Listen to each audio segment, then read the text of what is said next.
Stone work అంతా కూడా based అవుతుంది, అంత మైనింగ్ వర్క్ అవుతుంది, స్మూత్ ఫినిషింగ్ ఉంది. అలాగే ఇక్కడ పైన చూడండి, ఇక్కడ ఒక స్టోరీ ఇచ్చాడు. ఈ సెంటర్లో ఈ గుర్రం రథం ఉంది కదా, ఈ రథం పైన ఉన్నది శివుడు. ఆ పైన అక్కడ చూడండి చెట్టబడ్డాడు. ప్రతి చోట శిల్పాలు ఉన్నాయి, ఇక్కడ మాత్రమే లేవు. మన ఇంటికి గుమ్మానికి శివతాండవం ఉంది, ప్రతి బండి కూడా శివతాండవం అనమాట. శివుడి వాహనం నంది కదా, అందుకే ప్రతి బండి కాళ్ళు నందిని ఇచ్చారు చూడండి.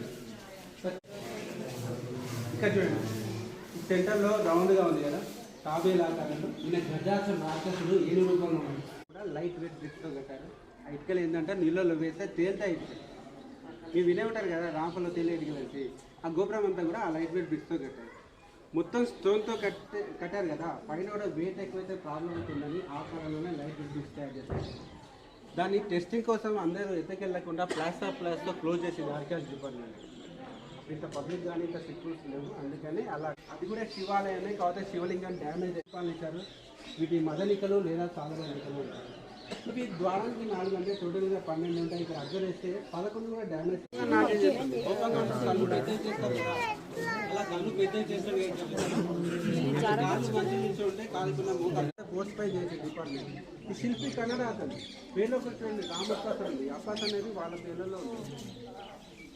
టెంపుల్ కట్టడానికి ఎలిఫెంట్స్ ఉపయోగపడే వాళ్ళకి, ఇంత పెద్ద రాళ్ళను లేపడానికైనా లాక్కడానికైనా సైన్యంలో కూడా ఉపయోగపడే ఆ గుర్తుగా ఈ చుట్టూరు ఎలిఫెంట్స్ ఇచ్చారు.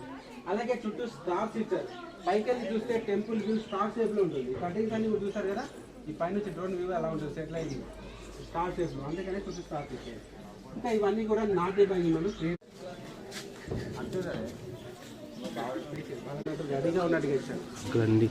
ఏ కాకతీయ టెంపుల్లో కూడా నంది ఇదే విధంగా ఉండేది. ఈమె రాగిని నాగిని, ఈ రాగిని శిల్పం చూడండి, అప్పుడే హైల్స్ చెప్పులు వాడినట్టు చూపించారు. సూసైడ్ హైల్స్ అవి లేదు. ఇలా రండి కింది చూసుకుంటాండి.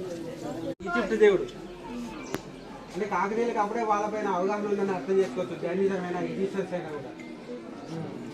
ఈ పక్కకి చూస్తే కుస్తీ పోటీలు, ఆ కాలంలో కుస్తీని అర్థం చేసుకోవచ్చు. ఒక్కొక్కరు ఫైట్ చేస్తున్నారు చూసారా, కాళ్ళు పట్టుకొని కింద పడేస్తున్నట్టుగా, ఇట్లా ఎత్తి పైన ఇచ్చినట్టుగా.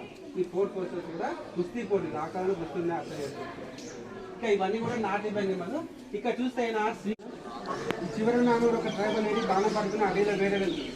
ఆ పైన చెట్లు లతల్లాగా తీగలు అల్లుకుంటా ఎలా ఉంటాయో అలా ఇచ్చారు. ఒక మీద ఎత్తుతో కరెక్ట్ విధులా చేస్తారు కదా, గారడి విద్య.